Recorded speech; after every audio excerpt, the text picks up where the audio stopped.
A Beginner's Guide to Augustus Pablo. The visionary reggae musician Augustus Pablo was part of a small group of creative souls whose approach to recorded sound indelibly changed the shape of Jamaican popular music, and the repercussions of his ingenuity have echoed far beyond his native land. Although best known for his mastery of the melodica, easily being the world's premier exponent of that peculiar instrument, his musical skill was not limited to merely conquering the handheld child's toy. Indeed, Pablo was a pioneering record producer in his own right, as well as a renowned session keyboardist. His uniquely spirited instrumentals, most of which took inspiration directly from his profound belief in Rastafari, took reggae music to a higher plateau, and the mournful quality of Pablo's Far East sound resulted in some of the most striking moments of the roots reggae era. In addition to helping solidify the reggae genre at the start of the 1970s, Augustus Pablo was a key figure of dub artistry, since his early collaborations with King Tubby are exemplary, and his experimental collaboration with Lee Scratch Perry raised the dub instrumental to another level. Pablo was also an early champion of the drum machine and often experimented with computer-generated rhythms in his later works, somehow always infusing his creations with an undercurrent of organic synergy informed by the pulsating rhythms of Africa. He was born Horace Swaby in 1954, the son of a prominent lawyer of part Indian extraction. At the prestigious Kingston College, his classmates included talented musicians such as drummer Sparrow Martin, a later Studio One stalwart and current bandleader at the Alpha Boys School, along with keyboardist and trumpeter Ralph Holding and a trombonist called Poco, with whom Horace began jamming at school. But his greatest role model in music was Jackie Mittoo, the legendary keyboardist and arranger that had such a prominent role at Studio One during the early years of the Jamaican music industry. And although the future Pablo was raised in an uptown, mixed-race environment, he later forged his strongest affinity with the black disenfranchised of the Rastafari movement, typically found in Kingston's most peripheral spaces.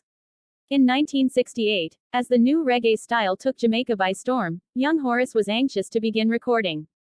Undeterred when an audition with the Wailers band came to nothing, he continued to nurture his musical ambition by familiarizing himself with a number of different keyboard instruments. His musical aptitude asserted itself strongly in these teen years, particularly after physical difficulties resulted in long absences from school, first when a peer seriously injured his eye, and later when he contracted pneumonia. Continued ill health saw him eventually removed from Kingston College for good.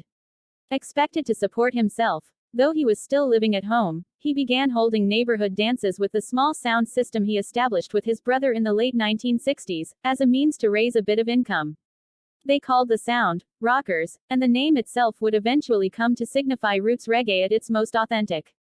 The Swaby brothers often bought their records at Herman Chin Loy's Aquarius record shop in Halfway Tree, a commercial district that marks a boundary line between uptown and downtown Kingston, and as the 60s gave way to the 70s, Herman began venturing into record production himself, which is how Horace became a professional musician.